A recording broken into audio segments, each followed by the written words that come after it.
Mwebale kubeerayo nga mutulaba. Mwebale kugoberera nsonga zino. Yenze Mbazira Tony.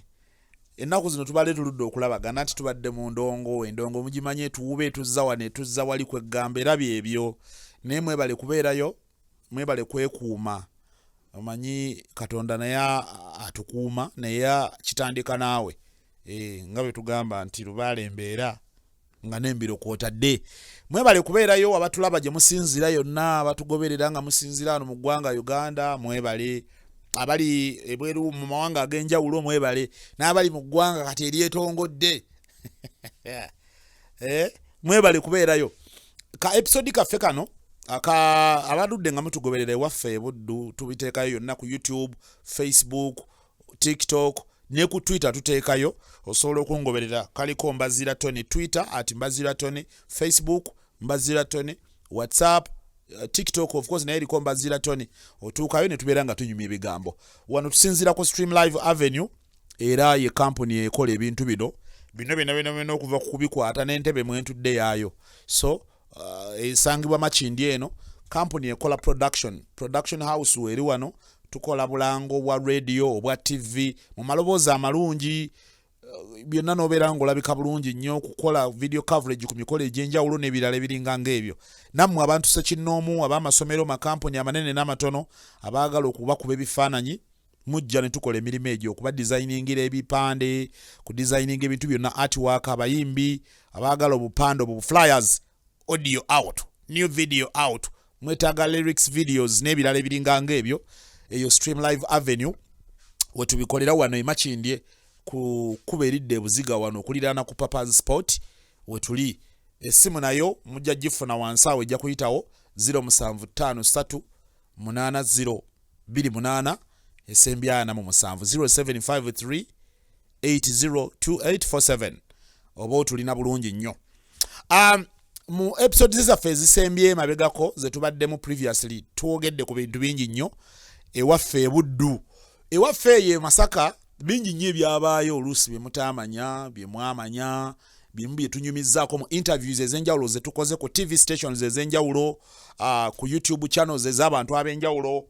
Bingi nnyo bye tutwogeddeeko nga si lwakuba nti tebiriiyo naye munnanga olw'obudde oluusi butuweebwa kubanga nga bwe mumanyi airtime aba waakubalirira mu ngeri emu oba endala. Obudde bwe tumala nga tuli ku muzindaalo okwo buba bwakubalirira. Muzimu ku episodes ezivuddeko emabega ze twalabako wano mulimu ebintu bingi. Mulimu concerns ezigenze zijja zikomawo ng'oli akubuuza ku nsonga bweti ne bweti. Waliwo comment emu gye nalabako waliwo eyabuuzaako ko bwe nayogera ku Pastor Kennedy Kuteesa mu biseera nga tuli ku Radio Equator nga bumugamba mbu yalina emmotoka yali yeevuga yokka. Ekyo tikyali kituufu era saagirabako nange. Emmotoka eyo saagirabako. Ekirala waliwo yabuuza ku Shiba Magezi gyali Masaka. Ne ku YouTube okwo alinako YouTube channel bagiyita Crane TV UG. Zijjukira ennaku ezo namulabako ko kwali abeerako ng'asoma obutabo. Alina obutabo bw'asoma era abajjukira ku Radio Equator nga bwe yali akola show ye ey'oku Sunday emisana yabeerangako ng'asoma obutabo.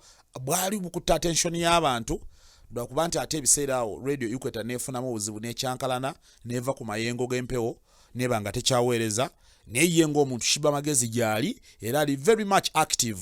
Obutabo bwabusomera ddala. Osobola okugenda ku YouTube channel ye eriko Crane TV UG. Genda yo searchinge o subscribinge oberenga naawe olina ettoffaali ly'omugaseeko mukyala Shiba Magezi era gyali Mukama Katonda akyamuwadde obulamu waali mulamu ne bawangala nabo. Then ensonga endala waliwo mulala ali abuuzizza waliwo yabuuza Radio Equator yaddawa. Radio Equator abakimanyi obulungi abaludde nga mutugoberera Mbazira Tony Suna Ben ne bannaffe abalala abasinga obungi abasinga abakolerako e Masaka si bonna naye majority of them bakolerako ku Radio Equator era gye twatandikira. Radio Equator ndowooza omwaka gwali gwa 2018 2018 neeva ku mpewo.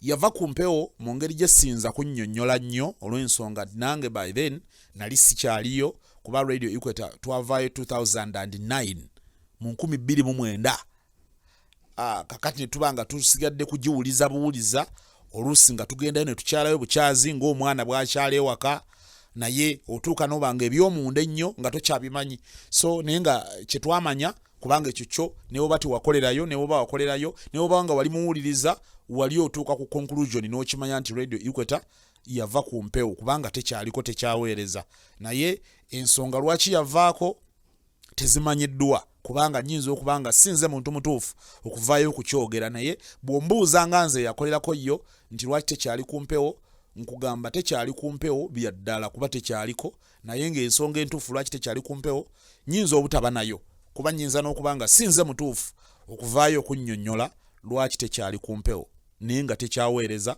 tugimiisinga nnyo olw'ensonga ye yatukola radio zonna endala ezajja zitulaba after Equator zatulaba la Radio Equator so much respect to Radio Equator n'abagikolerako bonna abakyaliyo abamu balamu abamu mukama yabayita n'abatwala mukama abasaasire ebyabasobako naye abakyaliyo nga balamu gye bali ba mwami Fino Kyoyagala Mayanja Richard Man from Paraguay ba DJ Masiko mwami Lwanga Junior Master Kibudde Fred Sali Mukyala Kasali Olive Marie ennaku zino ali mu ggwanga la South Africa Rona ne Sala mukyabajjukira abo Buddu Express yali ya tabbo ng'ekuba so program butanazi bashiba magezi DJ Nsamba jali Masaka eyo so MC Woodman bona gye